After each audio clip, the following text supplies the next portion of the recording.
Warahmatullahi wabarakatuh. Perkenalkan, nama saya Muhammad Khairuddin. Saya dari Prodi HES Hukum Ekonomi Syariah UIN Raden Mas Said Surakarta. Dan ini teman saya. Perkenalkan, nama saya Iskan Nabil Al-Farosi.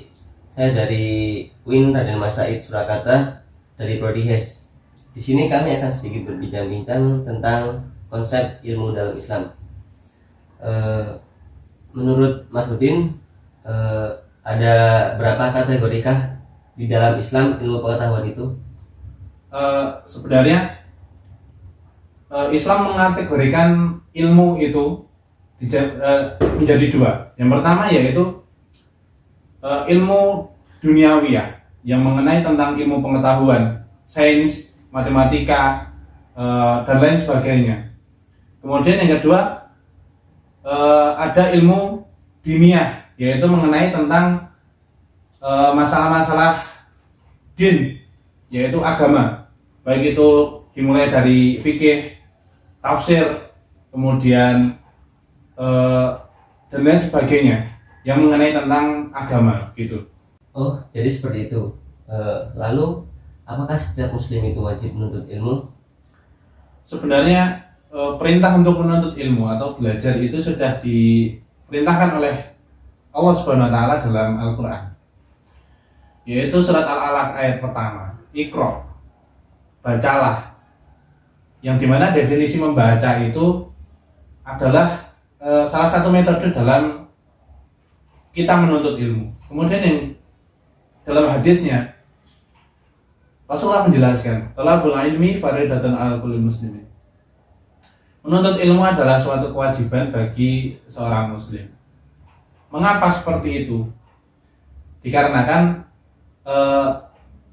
kita menuntut ilmu itu bertujuan untuk mengharap ridho Allah Subhanahu wa taala. Terima kasih. Kemudian, apakah pentingnya ilmu bagi agama Islam?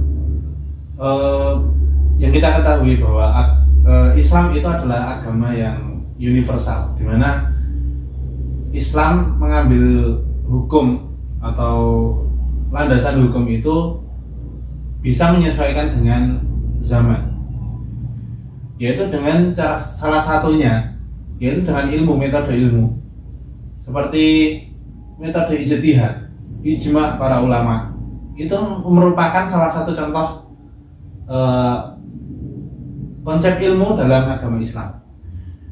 Dan dalam Islam itu Allah menempatkan orang-orang yang berilmu itu lebih tinggi daripada orang yang tidak berilmu. Sebagaimana yang Allah firmankan dalam Al-Quran surat Al-Mujadilah ayat 11 yang sudah banyak diketahui oleh semua orang. Yarfa'illahu alladhina amanu minkum walladhina utul ilma darajat.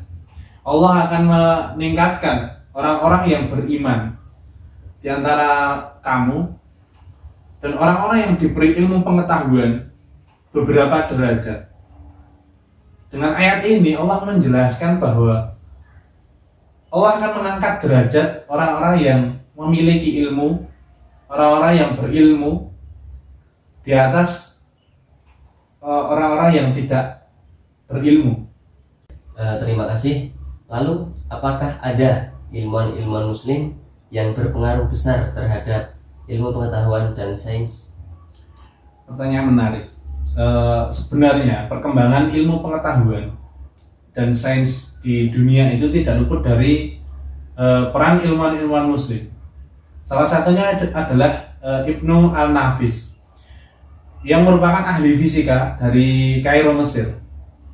Beliau berjasa dalam bidang kesehatan, menemukan sirkulasi paru-paru, peredaran darah dari jantung menuju paru-paru.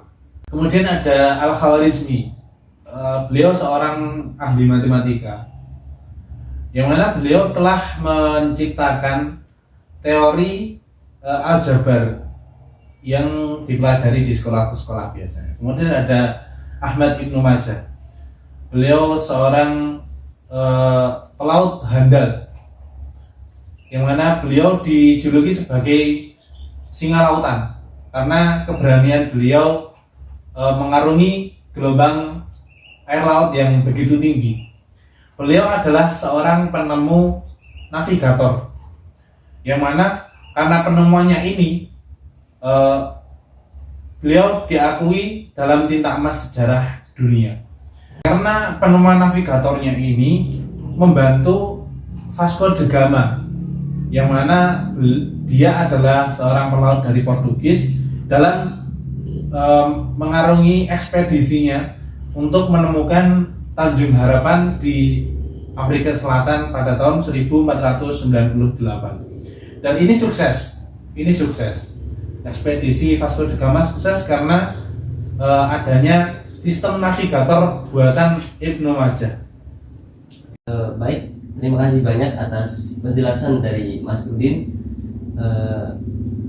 Mungkin hanya inilah yang dapat kami bincang-bincangkan pada kesempatan kali ini. Sampai jumpa kembali pada pertemuan selanjutnya. Wassalamualaikum warahmatullahi wabarakatuh.